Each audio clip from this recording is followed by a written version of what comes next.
ಇವತ್ತು ನಾನು ನಿಮಗೆ ತಿಳಿ ಸಾರಿನ ಪುಡಿ ಹೇಗೆ ಮಾಡೋದು ಅನ್ನೋದನ್ನು ನೀವತ್ತು ನಿಮಗೆ ತೋರಿಸೋದಕ್ಕೆ ಬಂದಿದ್ದೀನಿ.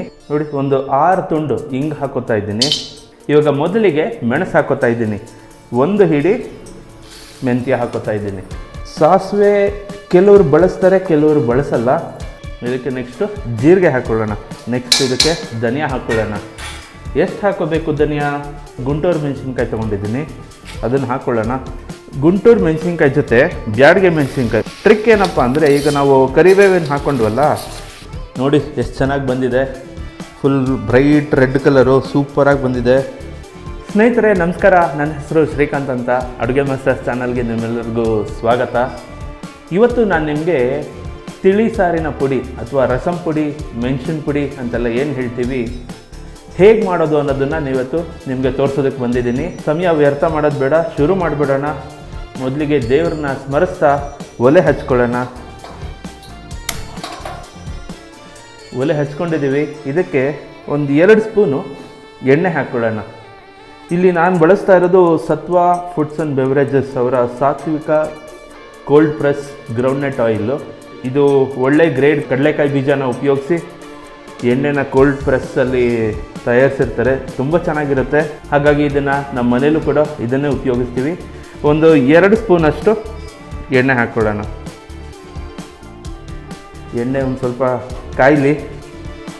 ಎಣ್ಣೆ ಏನಕ್ಕೆ ಹಾಕೋಬೇಕು ಪುಡಿ ಹುರಿಯೋದಕ್ಕೆ ಅಂದರೆ, ಸಾಮಾನ್ಯವಾಗಿ ಮನೇಲೆಲ್ಲ ಡ್ರೈ ರೋಸ್ಟ್ ಮಾಡ್ತೀವಿ. ಏನೇ ಮಾಡಿದ್ರು ಮೆಣಸಿನ್ಕಾಯಿ ಹುರಿಯುವಾಗ ಮಾತ್ರ ಎಣ್ಣೆ ಹಾಕ್ಕೊಳ್ತೀವಿ. ಮುಂಚೆನೇ ಎಣ್ಣೆ ಹಾಕೋದ್ರಿಂದ ಏನು ಪ್ರಯೋಜನ ಅಂದರೆ, ಎಲ್ಲ ಯೂನಿಫಾರ್ಮ್ ಆಗಿ ಕರೆಕ್ಟಾಗಿ ರೋಸ್ಟ್ ಆಗುತ್ತೆ. ಅದೊಂದು ಕಾರಣಕ್ಕೆ ಮುಂಚೆನೇ ಎಣ್ಣೆ ಹಾಕ್ಕೊಳ್ಳೋದು ತುಂಬ ಒಳ್ಳೆಯದು. ಎಣ್ಣೆ ಕಾದಿದೆ. ಇದಕ್ಕೆ ನೋಡಿ, ಒಂದು 6 ತುಂಡು ಹಿಂಗೆ ಹಾಕೋತಾ ಇದ್ದೀನಿ. ಹಿಂಗೊಂದು ಸ್ವಲ್ಪ ಚೆನ್ನಾಗಿ ಫ್ರೈ ಆಗಲಿ.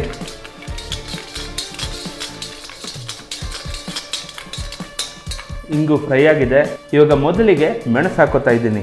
ನೋಡಿ, ನಾನು ಯಾವುದೇ ಕಪ್ ಆಗಲಿ ಮೆಜರ್ಮೆಂಟ್ ಆಗಲಿ ಏನೂ ತೊಗೊಂಡಿಲ್ಲ. ಇದು ನಮ್ಮ ತಾಯಿ, ಅವ್ರ ಕಡೆಯಿಂದ ನಾನು ಕಲ್ತಿರುವಂಥದ್ದು. ನಮ್ಮ ಮನೇಲಿ ಹೇಗೆ ಮಾಡ್ತಾರೆ ಅದನ್ನು ಹಾಗೆ ತೋರಿಸ್ತಾ ಇದ್ದೀನಿ ನಿಮಗೆ. ನೋಡಿ, ಒಂದು ಹಿಡಿ ಅಂದರೆ ಪೂರ್ತಿ ಹೀಗೆ 1 ಹಿಡಿ ಹೀಗೆ ಅದು ಮೆಣಸು ಹಾಕೋತಾ ಇದ್ದೀನಿ. ಎಲ್ಲ ನಮ್ಮ ಮನೇಲಿ ಕೂಡ ನಾವು ಹೀಗೆ ಮಾಡೋದು. ಎಲ್ಲ ಅಳತೆ ಪ್ರಮಾಣ, ಮೆಜರಿಂಗ್ ಕಪ್ ಅವೆಲ್ಲ ಏನೂ ತಗೊಳ್ಳಲ್ಲ. ನೋಡಿ, ಈ ಥರ ಸಿಡಿಬೇಕು ಮೆಣಸು, ಆವಾಗಲೇ ಅದು ಚೆನ್ನಾಗಾಗೋದು. 1 ಹಿಡಿ ಮೆಣಸು ಹಾಕ್ಕೊಂಡಿದ್ದೀನಿ. ಅದಕ್ಕೆ 1 ಹಿಡಿ ಮೆಂತ್ಯ ಹಾಕೋತಾ ಇದ್ದೀನಿ. ಸಾಸಿವೆ ಕೂಡ ಹಾಕ್ಕೊಳ್ತಾ ಇದ್ದೀನಿ, ಬಳಸ್ತಾ ಇದ್ದೀನಿ ನಾನಿಲ್ಲಿ 1 ಮುಷ್ಟಿಯಷ್ಟು. ಸಾಸಿವೆ ಕೆಲವರು ಬಳಸ್ತಾರೆ, ಕೆಲವರು ಬಳಸಲ್ಲ. ಹಾಕ್ಬೋದು, ಏನು ತೊಂದರೆ ಏನಿಲ್ಲ. ಫ್ಲೇವರ್ ತುಂಬ ಚೆನ್ನಾಗಿ ಬರುತ್ತೆ ಸಾರು ಪುಡಿದು ಮತ್ತು ಸಾರದು.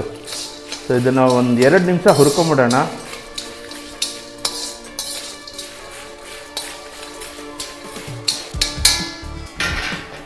ಇದ್ರ ಜೊತೆಗೆ 1 ಸ್ಪೂನಷ್ಟು ಉದ್ದಿನಬೇಳೆ ಹಾಕ್ಕೋತಾ ಇದ್ದೀನಿ ಇಲ್ಲಿ. ಉದ್ದಿನಬೇಳೆ ಏನಕ್ಕೆ ಹಾಕೋದು ಅಂದರೆ, ಈ ತಿಳಿ ಸಾರು ನಾವು ಮಾಡಿದಾಗ ಅನ್ನ ಕಲಿಸ್ಕೊಂಡ್ರೆ ಎಲ್ಲ ಓಡೋಗುತ್ತೆ ಅಂತ ಕಂಪ್ಲೇಂಟ್ ಬರುತ್ತಲ್ಲ, ಅದು ಓಡೋಗಬಾರ್ದು ಅನ್ನೋ ಕಾರಣಕ್ಕೆ 1 ಸ್ಪೂನು ಉದ್ದಿನಬೇಳೆ ಹಾಕಿದ್ದೀನಿ. ಇದೆಲ್ಲನೂ ಈಗ ಫ್ರೈ ಮಾಡ್ಕೊಳ್ಳೋಣ ಚೆನ್ನಾಗಿ. ಎಲ್ಲಿ ತನಕ ಅಂದರೆ, ನಾವು ಹಾಕಿರೋ ಮೆಂತ್ಯ ಒಂಥರ ಗೋಲ್ಡನ್ ಬ್ರೌನ್ ಕಲರ್ ಬರೋವರೆಗೂ ಇದನ್ನು ಫ್ರೈ ಮಾಡ್ಕೊಳ್ಳೋಣ. ತುಂಬ ಸಿಂಪಲ್ ಇದು, ಏನು ಅಷ್ಟೊಂದು ತಲೆ ಕೆಡಿಸ್ಕೊಳ್ಳೋವಂಥದ್ದು ಏನಿಲ್ಲ. ನಿಮಗೆ 1 ಅವರ್ ಟೈಮ್ ಇದೆ ಅಂದರೆ 1 ತಿಂಗಳಿಗಾಗೋಷ್ಟು ಪುಡಿನ ಮನೆಯಲ್ಲಿ ಆರಾಮಾಗಿ ಮಾಡ್ಕೊಂಬಿಡ್ಬೋದು. ನೋಡಿ, ಈಗ ಮೆಂತ್ಯ ಹುರಿದಿದ್ದಾಗಿದೆ. ಇದಕ್ಕೆ ನೆಕ್ಸ್ಟು ಜೀರಿಗೆ ಹಾಕ್ಕೊಳ್ಳೋಣ. ತಿಳಿ ಸಾರು ಪುಡಿನಲ್ಲಿ ಜೀರಿಗೆ ಮತ್ತು ಮೆಣಸಿನ ಫ್ಲೇವರು ತುಂಬ ಮುಂದೆ ಇರಬೇಕು, ಆವಾಗ ತಿಳಿ ಸಾರು ತುಂಬ ಚೆನ್ನಾಗಿರುತ್ತೆ. ಹಾಗಾಗಿ ಇಲ್ಲಿ ನಾನು ಮೆಣಸು, ಮೆಂತ್ಯ, ಸಾಸಿವೆ 1 ಹಿಡಿ ಹಾಕಿದ್ದೆ, ಜೀರಿಗೆ 2 ಹಿಡಿ ಹಾಕ್ಕೊಳ್ತಾ ಇದ್ದೀನಿ. ಜೀರಿಗೆ ಹುರಿದ್ರೆ ಘಮ ಅಂತ ಪರಿಮಳ ಬರುತ್ತೆ, ಅಲ್ಲಿವರೆಗೂ ಹುರಿಬೇಕು. ಯಾವುದೇ ಐಟಮು, ಸಾಸಿವೆ, ಮೆಂತ್ಯ, ಮೆಣಸು ಹಾಕಾದ್ಮೇಲೆ ಯಾವುದೇ ಐಟಮ್ ಆ್ಯಡ್ ಮಾಡ್ತೀವಲ್ಲ, ಆವಾಗ 2 ನಿಮಿಷ ಹುರ್ಕೊಂಡು ಆಮೇಲೆ ಮುಂದಿನ ಐಟಮ್ನ ಆ್ಯಡ್ ಮಾಡ್ಕೊಳ್ಳೋದು ಒಳ್ಳೆಯದು. ಯಾಕಂದರೆ ಅದು ಅಟ್ಲೀಸ್ಟ್ ಒಂದು ಅರ್ಧ ಆದರೂ ಫ್ರೈ ಆಗಿರುತ್ತೆ. ನೆಕ್ಸ್ಟ್ ಐಟಮ್ ಹಾಕಿ ಇನ್ನೊಂದು ಐಟಮ್ ಹಾಕೋ ಅಷ್ಟೊತ್ತಿಗೆ ಅದು ಕಂಪ್ಲೀಟಾಗಿ ಫ್ರೈ ಆಗುತ್ತೆ. ಈಗ ಜೀರಿಗೆ ಆಗಿದೆ. ನೆಕ್ಸ್ಟ್ ಇದಕ್ಕೆ ಧನಿಯಾ ಹಾಕ್ಕೊಳ್ಳೋಣ. ಎಷ್ಟು ಹಾಕೋಬೇಕು ಧನಿಯಾ? 1 2 3 4 5 6 7 8 ಹಿಡಿ ಧನಿಯಾ ಹಾಕಿದ್ದೀನಿ ಇಲ್ಲಿ.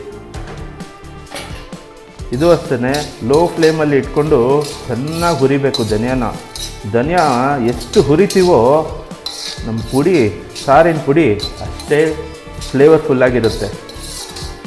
ಹುರಿಯುವಾಗ ಮನೆಯಲ್ಲಿ ಎಷ್ಟು ದೊಡ್ಡ ಬಾಣಲಿ ಇರುತ್ತೆ ಅದನ್ನು ತೊಗೊಂಡು ಹುರಿರಿ, ಆವಾಗ ಯೂನಿಫಾರ್ಮ್ ಆಗಿ ಚೆನ್ನಾಗಿ ಫ್ರೈ ಆಗುತ್ತೆ. ಇಲ್ಲಾಂದರೆ ಏನಾಗುತ್ತೆ, ಒಂದೊಂದು ಆಗುತ್ತೆ ಒಂದೊಂದು ಆಗಲ್ಲ, ಆ ಥರ ಆಗಿಬಿಡುತ್ತೆ. ಇಲ್ಲ ಎಗರೋದು, ಬಾಣಲಿಯಿಂದ ಆಚೆ ಎಗರೋದು ಅವೆಲ್ಲ ತುಂಬ ಆಗುತ್ತೆ. ಹಾಗಾಗಿ ಮನೆಯಲ್ಲಿ ಎಷ್ಟು ದೊಡ್ಡ ಬಾಣಲಿ ಇದೆಯೋ ಅಷ್ಟು ದೊಡ್ಡ ಬಾಣಲಿನ ಇಟ್ಕೊಂಡು ಹುರಿಬೋದು. ಸ್ನೇಹಿತರೆ, ಒಂದು 2 ನಿಮಿಷ ಧನಿಯಾ ಹುರಿದಿದ್ದಾಯಿತು. ನೆಕ್ಸ್ಟ್ ಇದಕ್ಕೆ ಒಂದು 10 ಗುಂಟೂರು ಮೆಣಸಿನ್ಕಾಯಿ ತೊಗೊಂಡಿದ್ದೀನಿ, ಅದನ್ನು ಹಾಕ್ಕೊಳ್ಳೋಣ. ಜೊತೆಗೆ ಗುಂಟೂರು ಮೆಣಸಿನ್ಕಾಯಿ ಜೊತೆ ಬ್ಯಾಡಗೆ ಮೆಣಸಿನ್ಕಾಯಿ ಒಂದು 100 ಗ್ರಾಮ್ ತೊಗೊಂಡಿದ್ದೀನಿ. ಇದನ್ನು ಒಂದನ್ನು 2-3 ಪೀಸ್ ಮಾಡಿ ಈ ಥರ ಹಾಕ್ಕೊಳ್ತಾ ಇದ್ದೀನಿ. 100 ಗ್ರಾಮು ಬ್ಯಾಡಗೆ ಮೆಣಸಿನ್ಕಾಯಿನ ಏನಕ್ಕೆ ತುಂಡು ಮಾಡಿ ಹಾಕಿರೋದು ಅಂದರೆ ಯೂನಿಫಾರ್ಮ್ ಆಗಿ ತುಂಬ ಚೆನ್ನಾಗಿ ಫ್ರೈ ಆಗುತ್ತೆ. ನೋಡಿ, ಇದಕ್ಕೆ ಒಂದು 10 ಕಡ್ಡಿ ಆಗೋಷ್ಟು ಕರಿಬೇವು ಸೊಪ್ಪು ಹಾಕೋತಾ ಇದ್ದೀನಿ ಇಲ್ಲಿ. ಇದರಲ್ಲೊಂದು ಟ್ರಿಕ್ ಇದೆ, ಏನಪ್ಪ ಅಂದರೆ ಕೆಲವರಿಗೆ ಎಷ್ಟೊತ್ತು ಹುರಿಬೇಕು ಮೆಣಸಿನ್ಕಾಯಿ ಹಾಕಿದ್ಮೇಲೆ ಏನು ಅನ್ನೋದು ಗೊತ್ತಿರಲ್ಲ. ಟ್ರಿಕ್ ಏನಪ್ಪ ಅಂದರೆ, ಈಗ ನಾವು ಕರಿಬೇವೇನು ಹಾಕ್ಕೊಂಡ್ವಲ್ಲ ಅದು ಹಸಿ ಇದೆ, ಅದು ಫ್ರೈ ಆದಮೇಲೆ ಅದು ರೋಸ್ಟ್ ಆಗುತ್ತೆ, ಫುಲ್ಲು ಗರಿಗರಿಯಾಗಿ ಮುಟ್ಟಿದ್ರೆ ಪುಡಿ ಆಗೋಗುತ್ತೆ. ಅದು ತೋರಿಸ್ತೀನಿ ನಿಮಗೆ ಆಮೇಲೆ ಅದು. ಸೊ ಆ ಥರ ರೋಸ್ಟ್ ಆದರೆ ಕರಿಬೇವು, ಅಲ್ಲಿಗೆ ನಾವು ಹುರಿದಿರೋವಂಥದ್ದು ಐಟಮ್ ಎಲ್ಲ ಚೆನ್ನಾಗಿ ಫ್ರೈ ಆಗಿದೆ ಅಂತ ಆರಕ್ಕೆ ಇಟ್ಬಿಟ್ಟು ನಾವು ಮಿಕ್ಸಿಗೆ ಹಾಕ್ಕೋಬೋದು.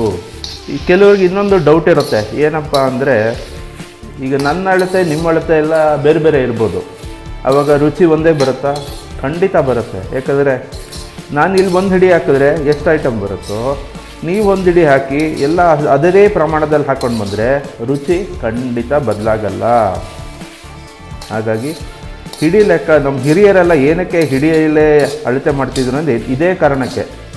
ಯಾರೇ ಮಾಡಿದ್ರು ಹಿಡಿ ಹಿಡ್ಕೊಂಡು ಹಿಡಿ ಅಳತೆಯಲ್ಲಿ ರುಚಿ ಚೇಂಜ್ ಆಗ್ತಿರಲಿಲ್ಲ, ಒಂದೇ ಥರ ರುಚಿ ಬರ್ತಾಯಿತ್ತು.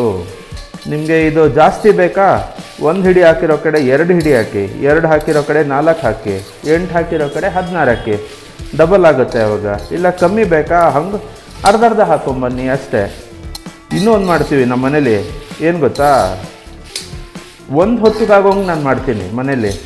ಹೆಂಗೆ, ಅರ್ಧ ಸ್ಪೂನ್ ಎಣ್ಣೆ, ಒಂದೇ 1 ತುಂಡು ಇಂಗು, 1 ಸ್ಪೂನ್ ಮೆಣಸು, ಸಾಸಿವೆ, ಮೆಂತ್ಯ, ಅದಕ್ಕೆ 4 ಸ್ಪೂನು ಜೀರಿಗೆ, 8 ಸ್ಪೂನು ಧನಿಯಾ, ಒಂದು 16ರಿಂದ 18 ಬ್ಯಾಡಗೆ ಮೆಣಸಿನ್ಕಾಯಿ, ಒಂದು 2 ಗುಂಟೂರು, ಒಂದು 2 ಕಡ್ಡಿ ಕರಿಬೇವು, ಅಷ್ಟನ್ನೇ ಹುರ್ಕೊಳ್ಳಿ.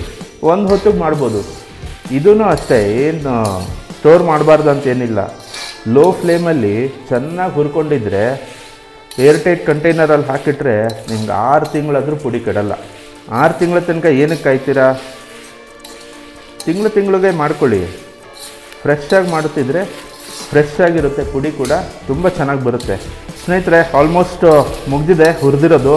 ನಾನು ನಿಮ್ಗೆ ಅವಾಗಲೇ ಹೇಳಿದೆ ಅಲ್ವಾ, ಕರಿಬೇವಿನ ಸೊಪ್ಪು ಕ್ರಿಸ್ಪಿ ಆಗೋವರೆಗೂ ಹುರಿಬೇಕು ಅಂತ. ಸ್ನೇಹಿತರೆ, ಹುರಿದಿರೋದು ಕಂಪ್ಲೀಟ್ ಆಗಿದೆ. ನಾನು ನಿಮ್ಗೆ ಅವಾಗಲೇ ಹೇಳಿದೆ ಅಲ್ವಾ, ಕರಿಬೇವಿನ ಸೊಪ್ಪು ಕ್ರಿಸ್ಪಿ ಆಗೋವರೆಗೂ ಹುರಿಬೇಕು ಅಂತ. ನೋಡಿ, 2 ಕರಿಬೇವಿನ ಸೊಪ್ಪು ತೊಗೊಳ್ಳಿ. ನೋಡಿ, ನೋಡಿದ್ರಾ, ಫುಲ್ ಕ್ರಿಸ್ಪಿಯಾಗಿ ಹೋಗಿದೆ. ಸೊ ಇಷ್ಟು ಹುರಿದ್ರೆ ನೋಡಿ,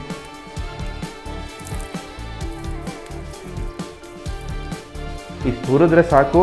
ಈಗ ಸ್ಟವ್ ಆಫ್ ಮಾಡಿಬಿಡೋಣ. ಸ್ಟವ್ ಆಫ್ ಮಾಡಿ ಇದನ್ನು ಆರೋದಕ್ಕೆ ಇಡೋಣ. ಆರಿದ್ದಾದಮೇಲೆ ಇದನ್ನು ಮಿಕ್ಸಿ ಮಾಡ್ಕೊಂಡು ಬರ್ತೀನಿ. ಆಮೇಲೆ ನಿಮಗೆ ಪುಡಿ ಹೇಗೆ ಬಂದಿದೆ ಅನ್ನೋದನ್ನು ತೋರಿಸ್ತೀನಿ.